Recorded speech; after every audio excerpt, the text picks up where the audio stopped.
खखरी के रोटिया बनावल भावारावा के तियन हे ए लाला नहाली हाली जेवना नदिया चेतना घरवाया पन का कहली ये रोटी बना देली खखरी के आ भावरवा के तियन बना देली आ कहत ये न हाली हाली खा ली आ जाई अपने घर चेती ना भैया माने ओनिए बारे भैया आ जाइए तो केवल जाए बस का कहली खिया देली खिया के जेवन रही तेवन ननद अपन चल गली तो जाए लगी तो कहत रही क्या खले खले खले खले जय नन खले खले न जय न दिया तऊची जानी जय हनु हो ए नन दोही रही है वीर भैया तो देखी के खिसियाई हेनु खले खले जई हो ऊँची रोड धके मन जई हो भैया देखिए तो खिसिया जाइए तो ऊ अपन चल जात या चाना या खेसारी बोअर है साग खोट खोटा खाए लगली आ कहली सागे पाते भरल पेटा बनल रहो बाबा के खेत तले भैया तो कले रे बहना इटा करता रे आ तो कहनी है जे सागे पाते भरल पेट बनल रहो बाबा के खेत आ तो कहाँ जाता रे तो घरे जाता नहीं आ तो काहे कुछ दिलक या ना तो ना तो कहले जे ठीक बा जो घरे अइले घरे आके खा पी ले ना कहली जे खा के लिए आ तो का खाई हो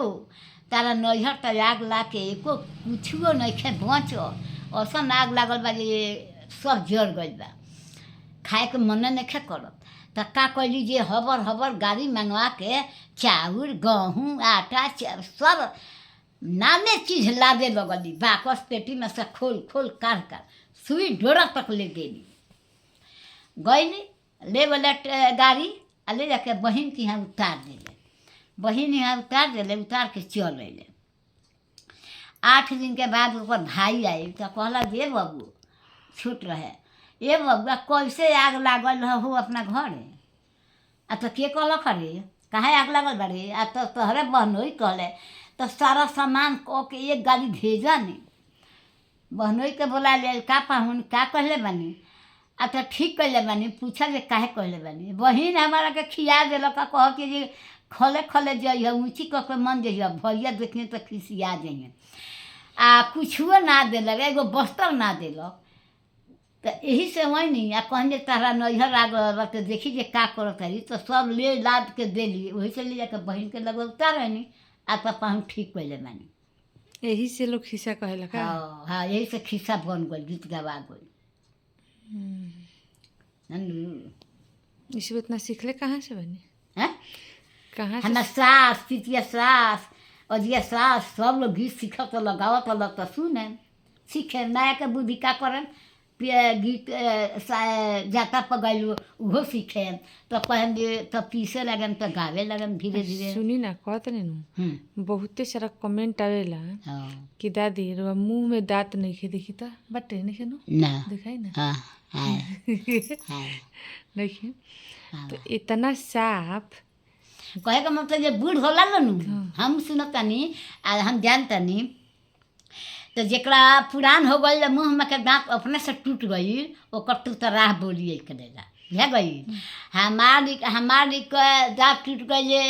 लाका मर्डर रहे हेने एगो रहे दूगो हेने रहे कोनो खोढ़ीला रहे कोनो ना रहे